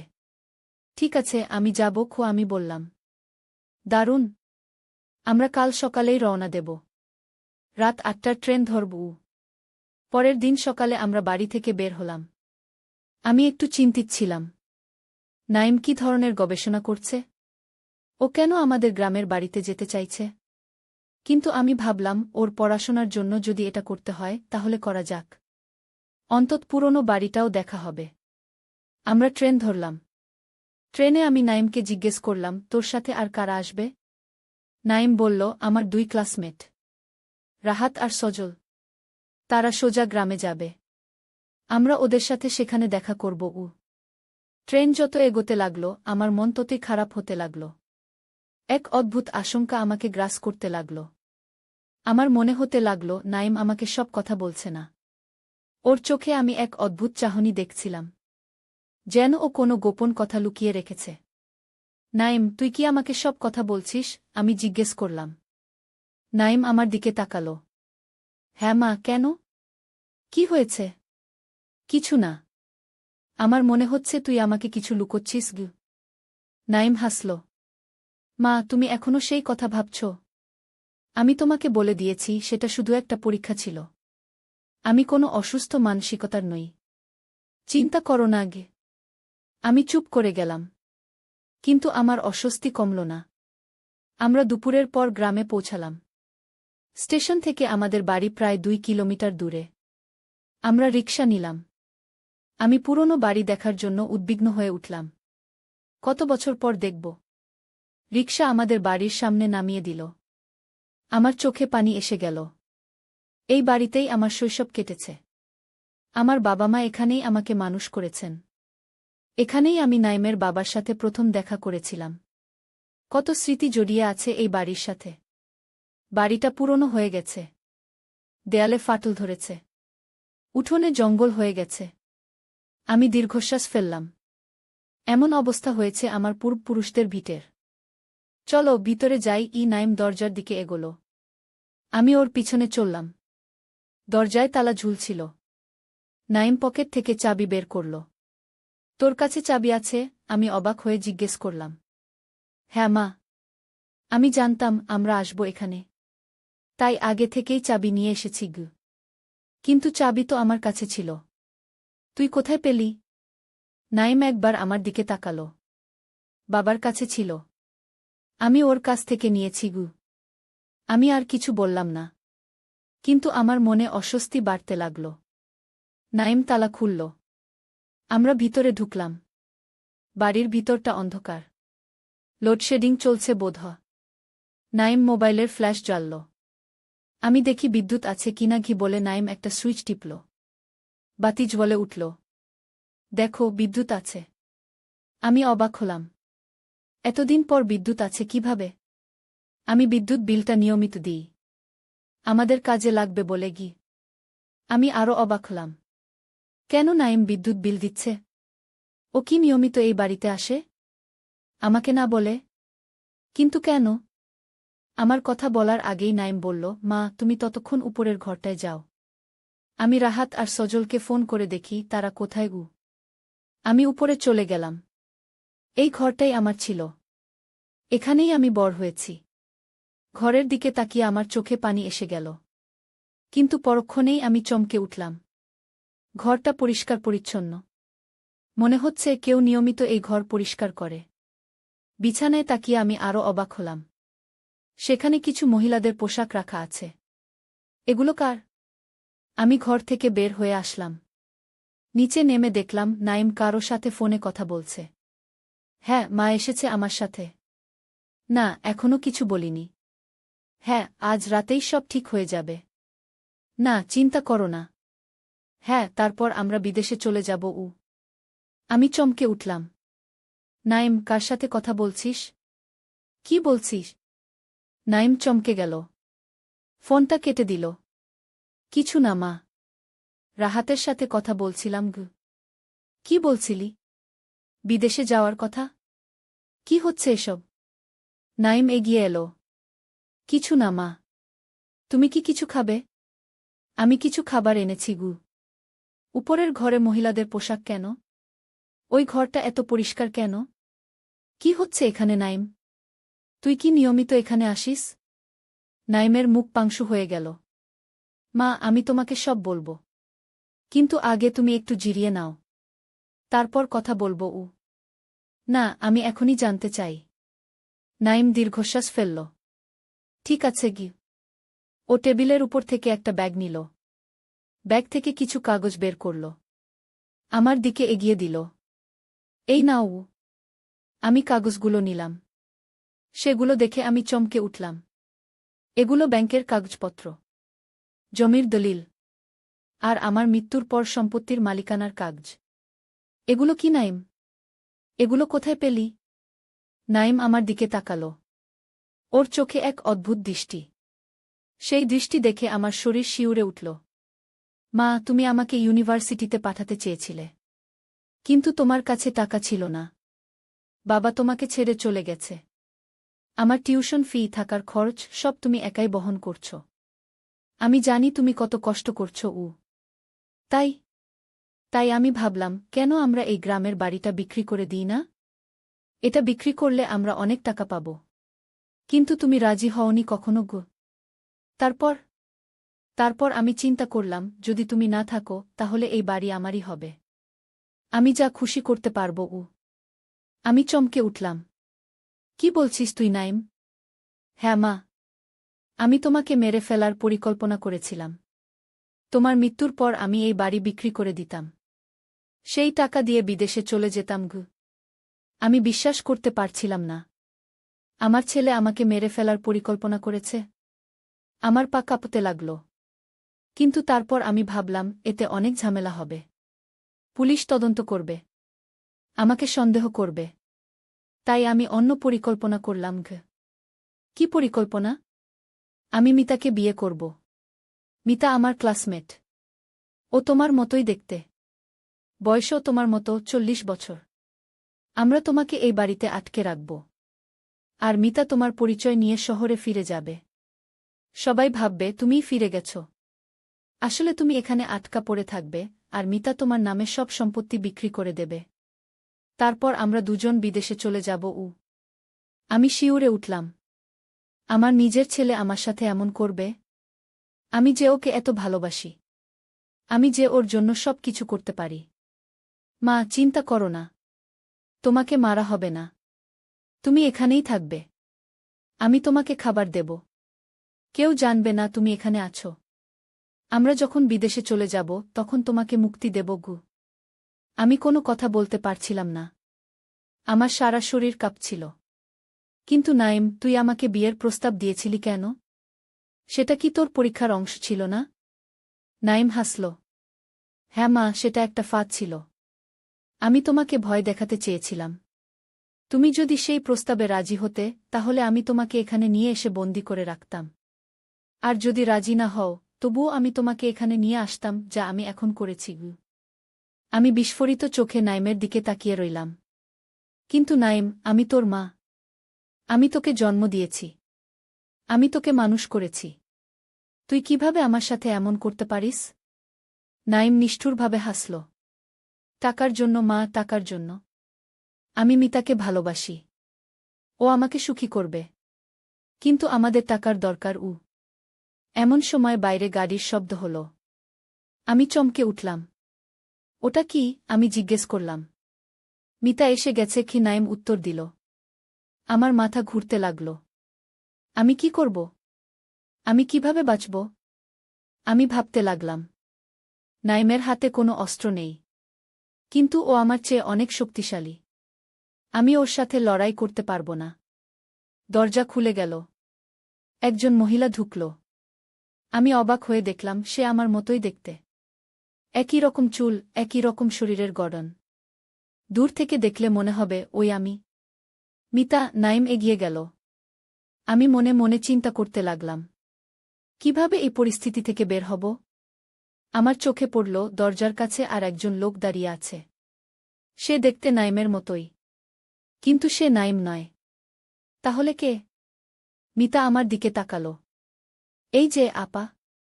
অনেকদিন পর দেখা হল। আমি বুঝতে পারলাম না। আপা?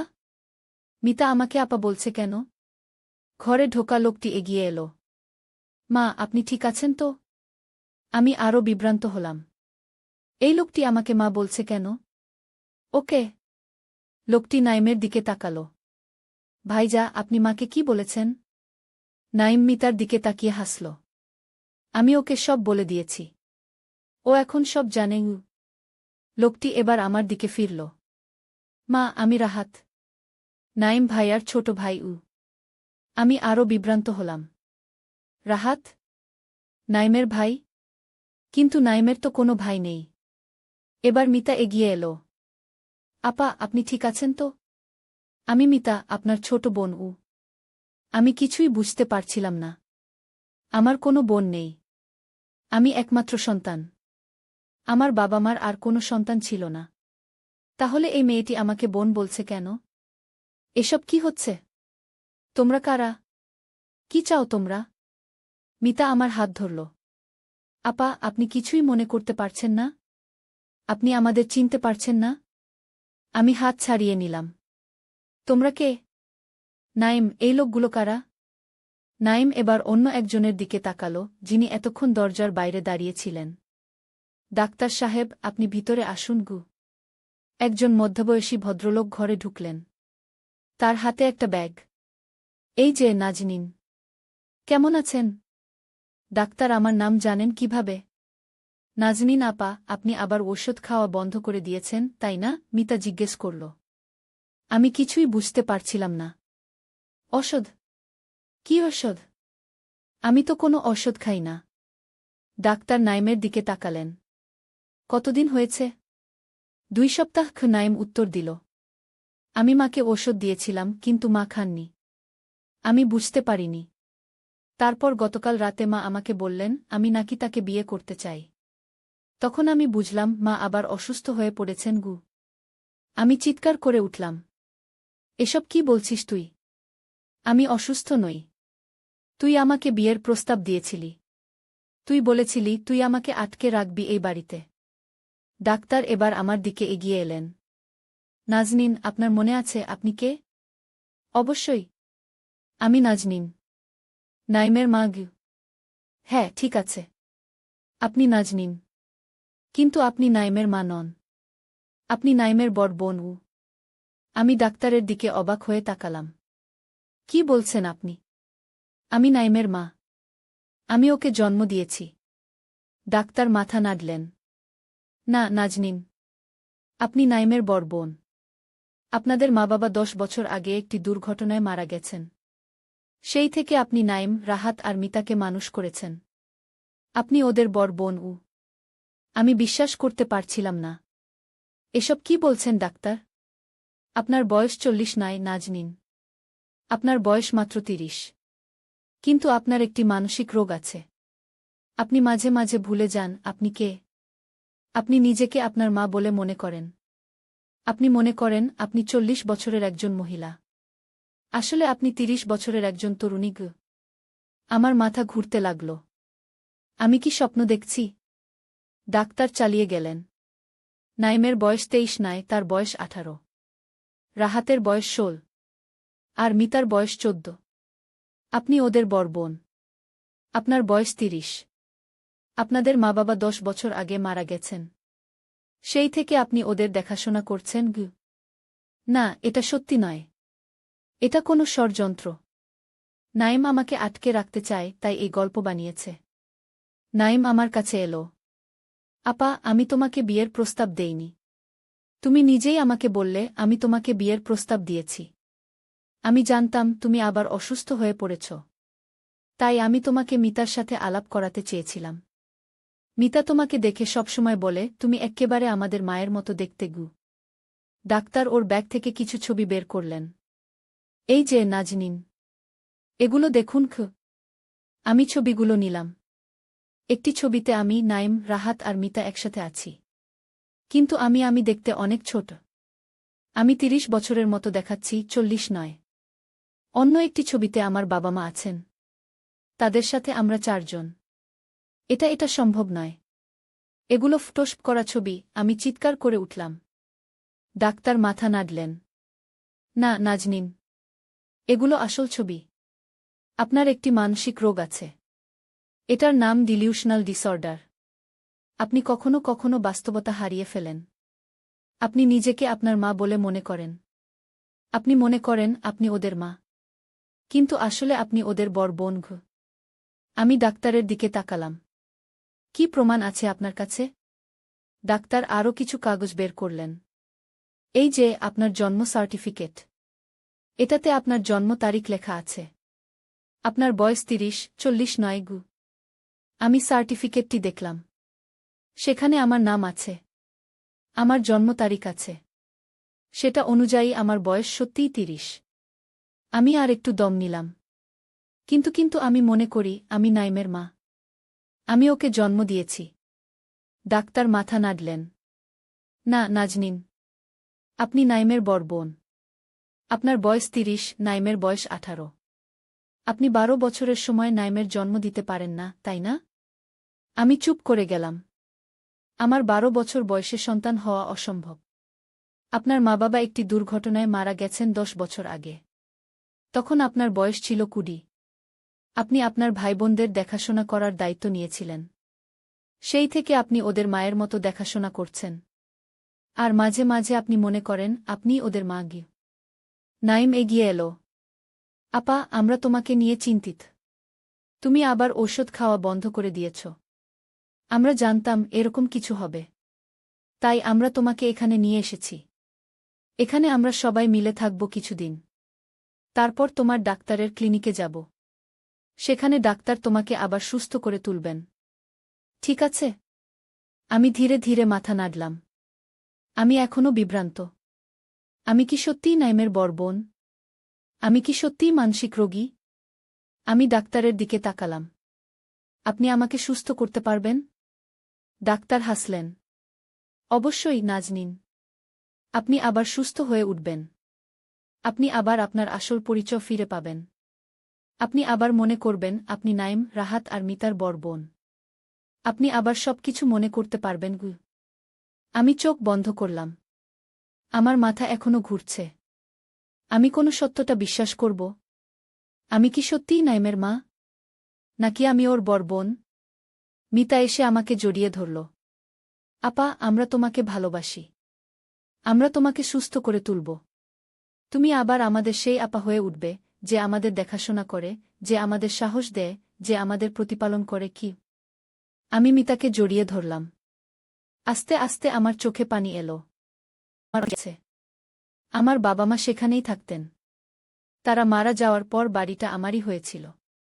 কিন্তু এই শহরে চলে আসার পর বাড়িটা ফাঁকা পড়ে আছে। নাইমের বাবা প্রায় বলতো যে বাড়িটা বিক্রি করে দিতে, কিন্তু আমি রাজি হইনি।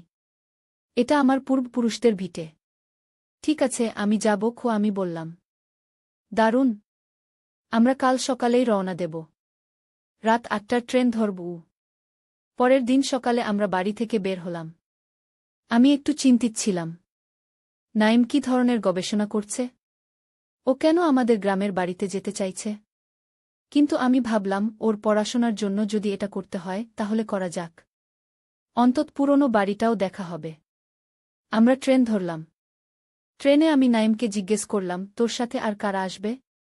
নাইম বলল, আমার 2 ক্লাসমেট, রাহাত আর সজল। তারা সোজা গ্রামে যাবে। আমরা ওদের সাথে সেখানে দেখা করব। ট্রেন যত এগোতে লাগল আমার মন ততই খারাপ হতে লাগল। এক অদ্ভুত আশঙ্কা আমাকে গ্রাস করতে লাগল। আমার মনে হতে লাগল নাইম আমাকে সব কথা বলছে না। ওর চোখে আমি এক অদ্ভুত চাহনি দেখছিলাম, যেন ও কোনো গোপন কথা লুকিয়ে রেখেছে। নাইম, তুই কি আমাকে সব কথা বলছিস? আমি জিজ্ঞেস করলাম। নাইম আমার দিকে তাকাল। হ্যাঁ মা, কেন? কি হয়েছে? কিছু না। আমার মনে হচ্ছে তুই আমাকে কিছু লুকোচ্ছিস। নাইম হাসল। মা, তুমি এখনো সেই কথা ভাবছ? আমি তোমাকে বলে দিয়েছি সেটা শুধু একটা পরীক্ষা ছিল। আমি কোনো অসুস্থ মানসিকতার নই। চিন্তা করো না। আমি চুপ করে গেলাম। কিন্তু আমার অস্বস্তি কমল না। আমরা দুপুরের পর গ্রামে পৌঁছালাম। স্টেশন থেকে আমাদের বাড়ি প্রায় 2 কিলোমিটার দূরে। আমরা রিকশা নিলাম। আমি পুরনো বাড়ি দেখার জন্য উদ্বিগ্ন হয়ে উঠলাম। কত বছর পর দেখব। রিকশা আমাদের বাড়ির সামনে নামিয়ে দিল।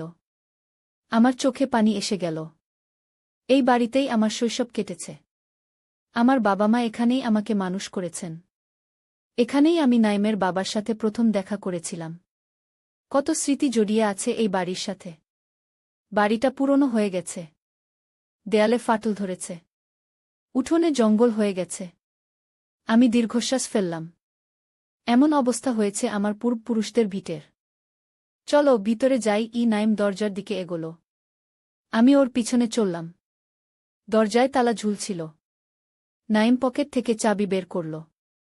তোর কাছে চাবি আছে? আমি অবাক হয়ে জিজ্ঞেস করলাম। হ্যাঁ মা। আমি জানতাম আমরা আসব এখানে। তাই আগে থেকেই চাবি নিয়ে এসেছি গু। কিন্তু চাবি তো আমার কাছে ছিল। তুই কোথায় পেলি? নাইম একবার আমার দিকে তাকাল। বাবার কাছে ছিল। আমি ওর কাছ থেকে নিয়েছি গু। আমি আর কিছু বললাম না। কিন্তু আমার মনে অস্বস্তি বাড়তে লাগল। নাইম তালা খুলল। আমরা ভিতরে ঢুকলাম। বাড়ির ভিতরটা অন্ধকার। লোডশেডিং চলছে বোধহয়। নাইম মোবাইলের ফ্ল্যাশ জ্বালল। আমি দেখি বিদ্যুৎ আছে কিনা ঘি বলে নাইম একটা সুইচ টিপল। বাতি জ্বলে উঠল। দেখো বিদ্যুৎ আছে। আমি অবাক হলাম। এতদিন পর বিদ্যুৎ আছে কিভাবে? আমি বিদ্যুৎ বিলটা নিয়মিত দিই। আমাদের কাজে লাগবে বলে গি। আমি আরও অবাক হলাম। কেন নাইম বিদ্যুৎ বিল দিচ্ছে? ও কি নিয়মিত এই বাড়িতে আসে? আমাকে না বলে? কিন্তু কেন? আমার কথা বলার আগেই নাইম বলল, মা তুমি ততক্ষণ উপরের ঘরটায় যাও। আমি রাহাত আর সজলকে ফোন করে দেখি তারা কোথায় গু। আমি উপরে চলে গেলাম। এই ঘরটাই আমার ছিল। এখানেই আমি বড় হয়েছি। ঘরের দিকে তাকিয়ে আমার চোখে পানি এসে গেল। কিন্তু পরক্ষণেই আমি চমকে উঠলাম। ঘরটা পরিষ্কার পরিচ্ছন্ন। মনে হচ্ছে কেউ নিয়মিত এই ঘর পরিষ্কার করে। বিছানায় তাকিয়ে আমি আরও অবাক হলাম। সেখানে কিছু মহিলাদের পোশাক রাখা আছে। এগুলো কার? আমি ঘর থেকে বের হয়ে আসলাম। নিচে নেমে দেখলাম নাইম কারো সাথে ফোনে কথা বলছে। হ্যাঁ মা এসেছে আমার সাথে। না এখনো কিছু বলিনি। হ্যাঁ আজ রাতেই সব ঠিক হয়ে যাবে। না চিন্তা করো না। হ্যাঁ তারপর আমরা বিদেশে চলে যাব। আমি চমকে উঠলাম। নাইম কার সাথে কথা বলছিস? কি বলছিস? নাইম চমকে গেল। ফোনটা কেটে দিল। কিছু না মা। রাহাতের সাথে কথা বলছিলাম গু। কি বলছিলি? বিদেশে যাওয়ার কথা? কি হচ্ছে এসব? নাইম এগিয়ে এলো। কিছু না মা। তুমি কি কিছু খাবে? আমি কিছু খাবার এনেছি গু। উপরের ঘরে মহিলাদের পোশাক কেন? ওই ঘরটা এত পরিষ্কার কেন? কি হচ্ছে এখানে নাইম? তুই কি নিয়মিত এখানে আসিস? নাইমের মুখ পাংশু হয়ে গেল। মা আমি তোমাকে সব বলবো। কিন্তু আগে তুমি একটু জিরিয়ে নাও।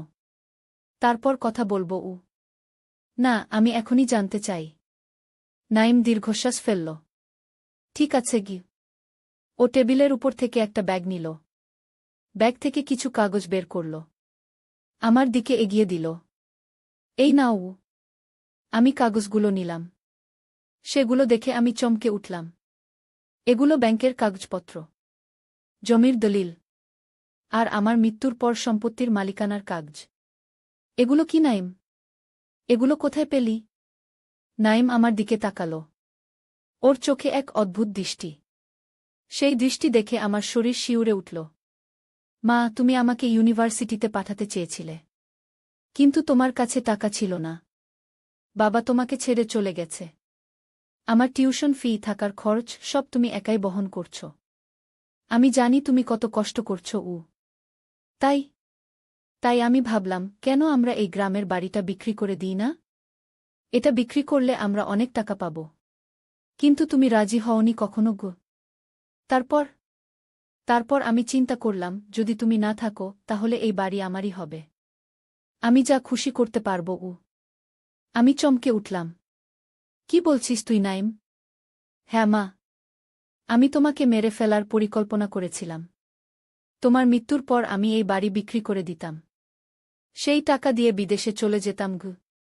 আমি বিশ্বাস করতে পারছিলাম না। আমার ছেলে আমাকে মেরে ফেলার পরিকল্পনা করেছে। আমার পা কাঁপতে লাগল। কিন্তু তারপর আমি ভাবলাম এতে অনেক ঝামেলা হবে। পুলিশ তদন্ত করবে, আমাকে সন্দেহ করবে। তাই আমি অন্য পরিকল্পনা করলাম গু। কি পরিকল্পনা? আমি মিতাকে বিয়ে করব। মিতা আমার ক্লাসমেট। ও তোমার মতোই দেখতে। বয়সও তোমার মতো 40 বছর। আমরা তোমাকে এই বাড়িতে আটকে রাখব। আর মিতা তোমার পরিচয় নিয়ে শহরে ফিরে যাবে। সবাই ভাববে তুমিই ফিরে গেছ। আসলে তুমি এখানে আটকা পড়ে থাকবে, আর মিতা তোমার নামে সব সম্পত্তি বিক্রি করে দেবে। তারপর আমরা দুজন বিদেশে চলে যাব। আমি শিউরে উঠলাম। আমার নিজের ছেলে আমার সাথে এমন করবে? আমি যে ওকে এত ভালোবাসি। আমি যে ওর জন্য সব কিছু করতে পারি। মা, চিন্তা করো না। তোমাকে মারা হবে না। তুমি এখানেই থাকবে। আমি তোমাকে খাবার দেব। কেউ জানবে না তুমি এখানে আছো। আমরা যখন বিদেশে চলে যাব তখন তোমাকে মুক্তি দেব গু। আমি কোনো কথা বলতে পারছিলাম না। আমার সারা শরীর কাঁপছিল। কিন্তু নাইম, তুই আমাকে বিয়ের প্রস্তাব দিয়েছিলি কেন? সেটা কি তোর পরীক্ষার অংশ ছিল না? নাইম হাসল। হ্যাঁ মা, সেটা একটা ফাঁদ ছিল। আমি তোমাকে ভয় দেখাতে চেয়েছিলাম। তুমি যদি সেই প্রস্তাবে রাজি হতে, তাহলে আমি তোমাকে এখানে নিয়ে এসে বন্দি করে রাখতাম। আর যদি রাজি না হও, তবুও আমি তোমাকে এখানে নিয়ে আসতাম, যা আমি এখন করেছি। আমি বিস্ফোরিত চোখে নাইমের দিকে তাকিয়ে রইলাম। কিন্তু নাইম, আমি তোর মা। আমি তোকে জন্ম দিয়েছি। আমি তোকে মানুষ করেছি। তুই কিভাবে আমার সাথে এমন করতে পারিস? নাইম নিষ্ঠুরভাবে হাসল। টাকার জন্য মা, টাকার জন্য। আমি মিতাকে ভালোবাসি। ও আমাকে সুখী করবে। কিন্তু আমাদের টাকার দরকার। এমন সময় বাইরে গাড়ির শব্দ হল। আমি চমকে উঠলাম। ওটা কি? আমি জিজ্ঞেস করলাম। মিতা এসে গেছে কি? নাইম উত্তর দিল। আমার মাথা ঘুরতে লাগল। আমি কি করব? আমি কিভাবে বাঁচব? আমি ভাবতে লাগলাম। নাইমের হাতে কোনো অস্ত্র নেই। কিন্তু ও আমার চেয়ে অনেক শক্তিশালী। আমি ওর সাথে লড়াই করতে পারব না। দরজা খুলে গেল। একজন মহিলা ঢুকল। আমি অবাক হয়ে দেখলাম সে আমার মতোই দেখতে। একই রকম চুল, একই রকম শরীরের গড়ন। দূর থেকে দেখলে মনে হবে ওই আমি। মিতা। নাইম এগিয়ে গেল। আমি মনে মনে চিন্তা করতে লাগলাম, কিভাবে এই পরিস্থিতি থেকে বের হব? আমার চোখে পড়ল দরজার কাছে আর একজন লোক দাঁড়িয়ে আছে। সে দেখতে নাইমের মতোই। কিন্তু সে নাইম নয়। তাহলে কে? মিতা আমার দিকে তাকাল। এই যে আপা। অনেকদিন পর দেখা হলো। আমি বুঝতে পারলাম না। আপা? মিতা আমাকে আপা বলছে কেন? ঘরে ঢোকা লোকটি এগিয়ে এলো। মা, আপনি ঠিক আছেন তো? আমি আরও বিভ্রান্ত হলাম। এই লোকটি আমাকে মা বলছে কেন? ওকে। লোকটি নাইমের দিকে তাকাল। ভাইজা, আপনি মাকে কি বলেছেন? নাইম মিতার দিকে তাকিয়ে হাসল। আমি ওকে সব বলে দিয়েছি। ও এখন সব জানে। লোকটি এবার আমার দিকে ফিরল। মা, আমি রাহাত। নাইম ভাইয়ার ছোট ভাই। আমি আরও বিভ্রান্ত হলাম। রাহাত? নাইমের ভাই? কিন্তু নাইমের তো কোনো ভাই নেই। এবার মিতা এগিয়ে এলো। আপা, আপনি ঠিক আছেন তো? আমি মিতা, আপনার ছোট বোন। আমি কিছুই বুঝতে পারছিলাম না। আমার কোনো বোন নেই। আমি একমাত্র সন্তান। আমার বাবা মার আর কোনো সন্তান ছিল না। তাহলে এই মেয়েটি আমাকে বোন বলছে কেন? এসব কি হচ্ছে? তোমরা কারা? কি চাও তোমরা? মিতা আমার হাত ধরল। আপা, আপনি কিছুই মনে করতে পারছেন না? আপনি আমাদের চিনতে পারছেন না? আমি হাত ছাড়িয়ে নিলাম। তোমরা কে? নাইম, এই লোকগুলো কারা? নাইম এবার অন্য একজনের দিকে তাকাল, যিনি এতক্ষণ দরজার বাইরে দাঁড়িয়েছিলেন। ডাক্তার সাহেব, আপনি ভিতরে আসুন গু। একজন মধ্যবয়সী ভদ্রলোক ঘরে ঢুকলেন। তার হাতে একটা ব্যাগ। এই যে নাজনীন। কেমন আছেন? ডাক্তার আমার নাম জানেন কিভাবে? নাজনীন আপা, আপনি আবার ওষুধ খাওয়া বন্ধ করে দিয়েছেন, তাই না? মিতা জিজ্ঞেস করল। আমি কিছুই বুঝতে পারছিলাম না। ওষুধ? কি ওষুধ? আমি তো কোনো ওষুধ খাই না। ডাক্তার নাইমের দিকে তাকালেন। কতদিন হয়েছে? 2 সপ্তাহ। নাইম উত্তর দিল। আমি মাকে ওষুধ দিয়েছিলাম, কিন্তু মা খাননি। আমি বুঝতে পারিনি। তারপর গতকাল রাতে মা আমাকে বললেন আমি নাকি তাকে বিয়ে করতে চাই। তখন আমি বুঝলাম মা আবার অসুস্থ হয়ে পড়েছেন গু। আমি চিৎকার করে উঠলাম। এসব কি বলছিস তুই? আমি অসুস্থ নই। তুই আমাকে বিয়ের প্রস্তাব দিয়েছিলি। তুই বলেছিলি তুই আমাকে আটকে রাখবি এই বাড়িতে। ডাক্তার এবার আমার দিকে এগিয়ে এলেন। নাজনীন, আপনার মনে আছে আপনি কে? অবশ্যই। আমি নাজনীন, নাইমের মা গু। হ্যাঁ, ঠিক আছে। আপনি নাজনীন। কিন্তু আপনি নাইমের মা নন। আপনি নাইমের বড় বোন। আমি ডাক্তারের দিকে অবাক হয়ে তাকালাম। কি বলছেন আপনি? আমি নাইমের মা। আমি ওকে জন্ম দিয়েছি। ডাক্তার মাথা নাড়লেন।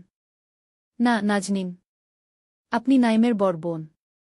আপনাদের মা-বাবা 10 বছর আগে একটি দুর্ঘটনায় মারা গেছেন। সেই থেকে আপনি নাইম, রাহাত আর মিতাকে মানুষ করেছেন। আপনি ওদের বড় বোন। আমি বিশ্বাস করতে পারছিলাম না। এসব কি বলছেন ডাক্তার? আপনার বয়স 40 নয় নাজনীন। আপনার বয়স মাত্র 30। কিন্তু আপনার একটি মানসিক রোগ আছে। আপনি মাঝে মাঝে ভুলে যান আপনি কে। আপনি নিজেকে আপনার মা বলে মনে করেন। আপনি মনে করেন আপনি 40 বছরের একজন মহিলা।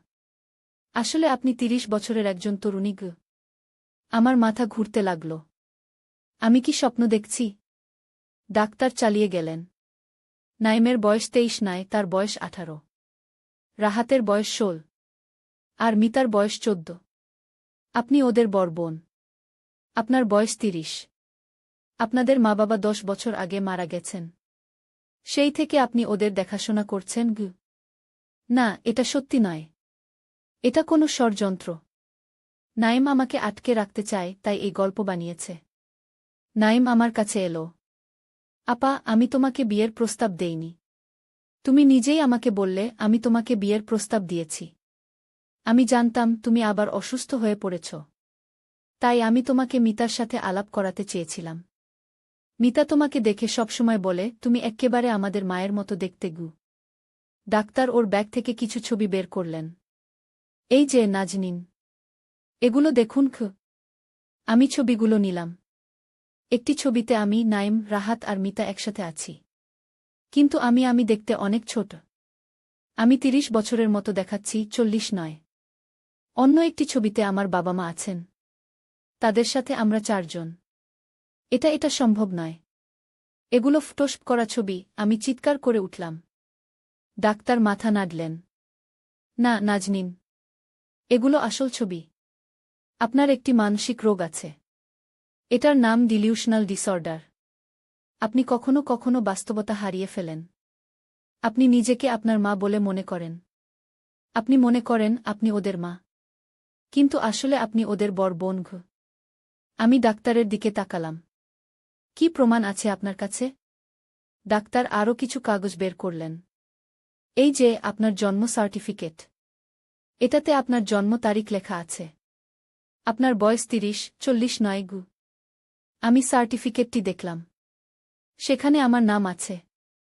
আমার জন্ম তারিখ আছে। সেটা অনুযায়ী আমার বয়স সত্যিই 30।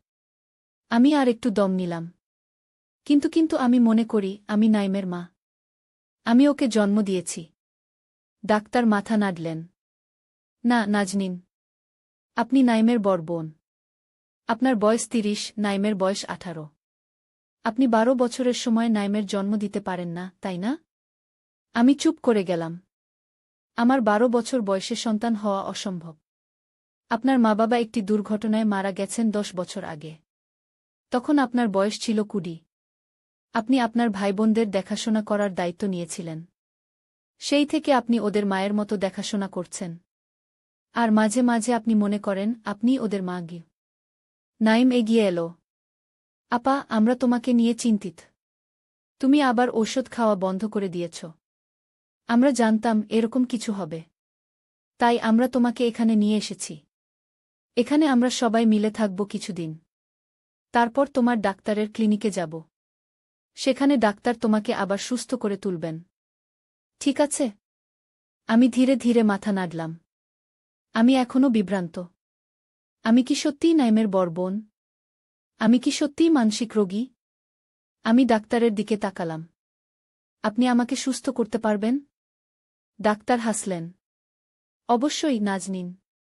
আপনি আবার সুস্থ হয়ে উঠবেন। আপনি আবার আপনার আসল পরিচয় ফিরে পাবেন। আপনি আবার মনে করবেন আপনি নাইম, রাহাত আর মিতার বড় বোন। আপনি আবার সবকিছু মনে করতে পারবেন। আমি চোখ বন্ধ করলাম। আমার মাথা এখনো ঘুরছে। আমি কোনো সত্যটা বিশ্বাস করব? আমি কি সত্যিই নাইমের মা?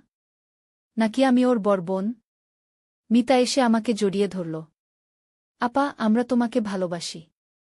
আমরা তোমাকে সুস্থ করে তুলব। তুমি আবার আমাদের সেই আপা হয়ে উঠবে, যে আমাদের দেখাশোনা করে, যে আমাদের সাহস দেয়, যে আমাদের প্রতিপালন করে। কি? আমি মিতাকে জড়িয়ে ধরলাম। আস্তে আস্তে আমার চোখে পানি এলো।